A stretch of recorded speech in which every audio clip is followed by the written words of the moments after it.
अध्यात्म ज्योतिष के तमाम दर्शकों का आज के विशेष कार्यक्रम में बहुत बहुत स्वागत और अभिनंदन। आज हम ज्योतिष के एक विशेष योग के बारे में बात कर रहे हैं, जिसको हम लोग त्रिखल योग कहते हैं। त्रिखल योग क्या होता है? त्रिखल योग शांति कैसे होती है? क्या इसमें पूजाएं की जाती हैं? कैसे इसके उपाय हो सकते हैं? इससे हानि क्या है? इसको कब करना चाहिए? कैसे करना चाहिए? इसमें कितना खर्चा आएगा? वगैरह वगैरह, कहाँ पर इसको करें? ये सारे प्रश्न जो आपके मन में उठ रहे हैं, इसको लेकर हम आज के कार्यक्रम में चर्चा करने वाले हैं। लेकिन हम चर्चा में आगे बढ़े इससे पहले नए दर्शक हैं तो आप चैनल को सब्सक्राइब जरूर कर लीजिए, बेल आइकन को प्रेस कर लीजिए, ताकि आने वाले समय में भी चाहे अध्यात्म हो, ज्योतिष हो, वास्तु हो या इसी प्रकार की कुछ इंफॉर्मेटिव चर्चाएं हो, वो आपको मिलती रहेंगी। तो आइए अब हम विषय पर लौटते हैं। सबसे पहले समझते हैं त्रिखल दोष होता क्या है। आपने देखा होगा, आज तो हम दो हमारे दो या हम दो हमारे एक तक सीमित बात हो गई है, लेकिन पूर्व समय में कई कई बच्चे होते थे और आज भी कई बार देखा जाता है कि तीन बेटा हो गए, सॉरी बेटे तो तीन होने के बाद फिर बेटियां का मतलब बनता नहीं है, लेकिन हाँ, त्रिखल दोष खासकर वहां देखा जाता है कि तीन बेटियां हो गई, वो बेटे की जो है चाह में लगातार तीन बेटियां हो गई हैं, फिर जो है चौथा बेटा हुआ, तो ये हुआ त्रिखल दोष। या तीन बेटे हो गए फिर बेटियां हो गई, तो इसको त्रिखल दोष कहते हैं। ये बहुत अब आज के समय में तो बहुत ज्यादा मात्रा में तो नहीं, लेकिन कुछ मात्रा में होते हैं, लेकिन इसको लेकर उपाय को लोग जानना चाहते हैं।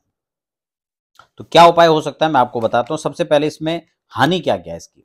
देखिए, एक तो माता पिता के लिए हानिकारक होता है, दूसरा ननिहाल पक्ष के लिए ये हानिकारक होता है, नाना नानी के लिए, ठीक है ना, उनके लिए कष्टप्रद होता है ये उसकी।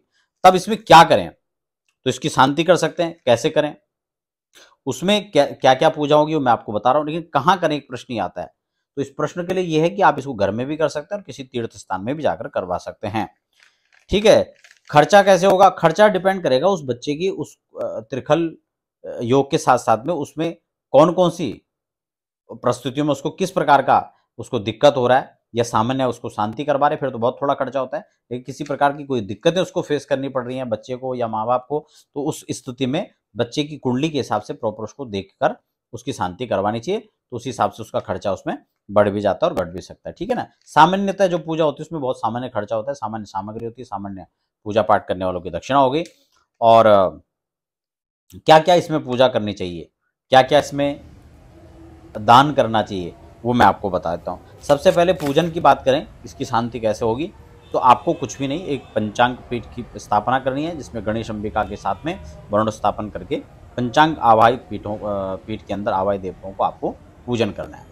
एक कलश आपको रखना है और उस कलश के अंदर पूजन करके प्रॉपर जो है वरुण पूजन करके फिर आपको पूर्ण पात्र रख करके फिर भगवान विष्णु की प्रतिमा स्थापित करनी है। और प्रतिमा स्वर्ण प्रतिमा हो तो बहुत अच्छा है, नहीं तो फिर सामान्य जो भी प्रतिमा आपके पास है आप उनको रखें, उनका पूजन करना चाहिए षोडशोपचार विधि से, ठीक है ना। और राशि अनुसार एक शुभ मुहूर्त का चयन करके आपको किसी भी शुभ दिन के अंदर ये काम करवाना है। दूसरा, इसमें क्या पूजन के बाद कुछ दान इसमें देने होते हैं, जिसमें 3 प्रकार का अन्नदान होता है। आप गेहूं चना जो भी 2-3 चीजें आप वो दे सकते हैं। 3 प्रकार के वस्त्र इसमें रखने हैं और इसमें 3 प्रकार की धातु आपको रखनी है, जो स्वर्ण चांदी तांबा, आप 3 प्रकार की धातु रख सकते हैं। गुड़ आप इसमें रखें, साथ में लाल कपड़ा आपको एक रखना है, लाल परना आदि रख सकते हैं, नारियल रख सकते हैं।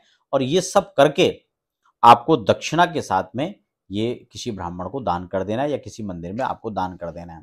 कई बार ऐसे भी होते हैं, कोई योग्य आचार्य होते हैं, बड़े आचार्य होते हैं, वो लोग उस दान को या स्वीकार ही नहीं करते हैं, तो ऐसी स्थिति में आप इसको मंदिर में भी दान कर सकते हैं।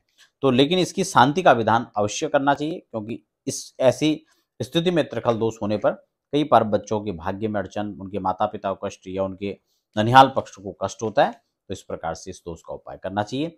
आशा करता हूं कि आज के इस कार्यक्रम में आपको जानकारी प्राप्त रूप से मिला होगा। फिर भी कोई प्रश्न होता है तो आप मुझे कमेंट बॉक्स में लिख सकते हैं और समय अनुसार हमारी टीम उसका रिप्लाई देती है आपको। लेकिन अगर कोई व्यक्तिगत आपको जन्म कुंडली दिखवाना है या इसकी कोई चर्चाएं किसी परामर्श को करना है, तो उसके लिए आप हमारे संस्थान के जो नंबर है उस पर आप संपर्क कर सकते हैं। फिलहाल बने रहें, दीजिए इजाजत।